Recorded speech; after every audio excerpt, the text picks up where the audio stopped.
Mister Cirinà, alla vigilia della gara interna della Torres, terza di eccellenza contro il Calangianus, come è andata questa settimana di allenamenti? Benissimo, è andata molto bene, abbiamo recuperato tutti i giocatori, siamo quasi al completo, ci siamo preparati bene, abbiamo fatto anche una bella rifinitura oggi, quindi niente, siamo pronti per domani.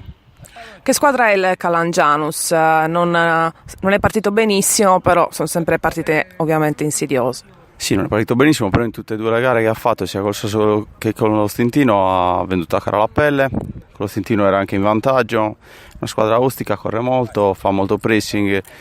Sarà una partita difficile comunque, dobbiamo entrare con la testa giusta, la giusta determinazione, e poi sono convinto che alla fine, se siamo belli concentrati,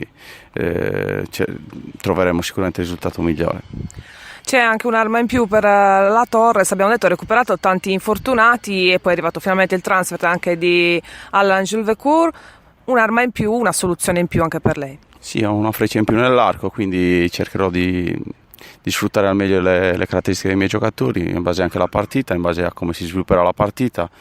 Abbiamo l'occasione di fare i 5 cambi, questo per noi tecnici è importante, quindi niente, ci stiamo preparando al meglio e sono contento che tutti abbiano recuperato in pieno la forma. Mister, a proposito di questi 5 cambi, qualcuno ancora storce il naso, sembrano troppe forse le interruzioni, lei invece come la vede?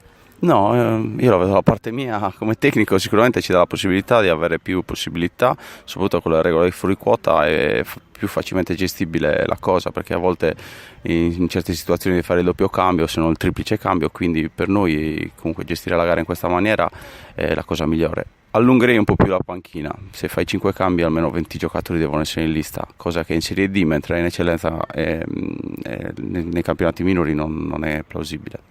Un'ultima cosa, la Torres torna a giocare tra le mura amiche dopo un pareggio esterno, diciamo che il risultato principale è la vittoria e bisogna giocare per quello. Ma noi giochiamo sempre per vincere. Poi sicuramente ci sono gli avversari che comunque sono di buona levatura, tutte quante le squadre sono buone. Noi giochiamo per vincere, cerchiamo di fare il miglior gioco possibile, cercando di fare il massimo, cercando di divertire quando è possibile. In questo momento non siamo brillantissimi, però un'altra settimana in più di allenamento, secondo me già da domenica dovremmo essere più sciolti. Ecco. Grazie mister. Arrivederci a tutti.